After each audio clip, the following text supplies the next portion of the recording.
భవిష్యత్తుని అగమ్యగోచరంగా మార్చడానికి ఈరోజు జగన్మోహన్ రెడ్డి తీసుకున్న అతి దారుణమైన నిర్ణయాలు ఇవన్నీ కూడా. ఈరోజు నేనేమంటానంటే, మాట్లాడితే ఈరోజు వాలంటీర్ల సభలో నేను చూశాను, వాలంటీర్ల వందనం సభలో నేను అంత చేశాను ఇంత చేశానని చెప్పిన జగన్మోహన్ రెడ్డి వాలంటీర్ని కేవలం వాళ్ళ సొంత పనులు చేసుకోవటానికి 4.5 సంవత్సరాలుగా 5,000 రూపాయలు గౌరవ వేతనం ఇచ్చి వాళ్ళ భవిష్యత్తుని అంధకారంలో నెట్టేశాడు. ఈరోజు మేము వాలంటీర్లు అంటే మేమేదో భయపడో, లేకపోతే వాలంటీర్ల మీద మేము ద్వేషంతోనో, లేకపోతే వాలంటీర్లు అంటే మేమేదో వాళ్ళు ఎందుకు అన్న ఉద్దేశంతో మేము మాట్లాడలే. సుమారుగా 2,50,000 మంది యువత భవిష్యత్తు గురించి ఆలోచించి ఈరోజు కొన్ని మాటలు మీతో చెప్పాల్సిన పరిస్థితి వచ్చింది.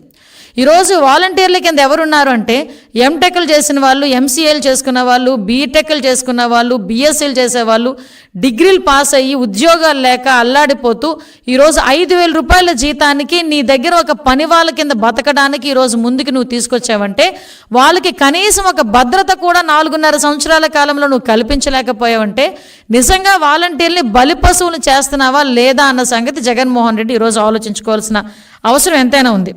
ఓవరాల్గా చెప్పాలంటే జగన్మోహన్ రెడ్డి వాలంటీర్ వ్యవస్థని బానిస వ్యవస్థ కింద మార్చేసే పరిస్థితి ఈరోజు కనిపిస్తూ ఉంది.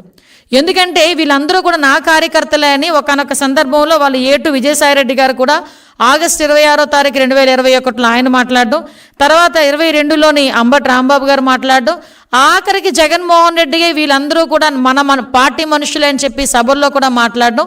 అంటే ఒక వాలంటీర్ పేరు చెప్పి కార్యకర్తలకి సుమారుగా నెలకి 5,000 రూపాయల బజానా ఇచ్చి ఈరోజు నీ తాలూకా లాభాపేక్ష గురించి, అధికార మదం గురించి వాళ్ళ భవిష్యత్తును నాశనం చేసే పరిస్థితి ఈరోజు జగన్మోహన్ రెడ్డి శ్రీకారం చుట్టాడు. అదే వాలంటీర్ వ్యవస్థ. అసలు వాలంటీర్ వ్యవస్థ అంటే నాకు తెలిసి వాలంటీర్ ఇన్ ద సెన్స్ స్వచ్ఛంద సేవకుడు. స్వచ్ఛంద సేవకుడికి జీతం ఎందుకండి? ఓకే,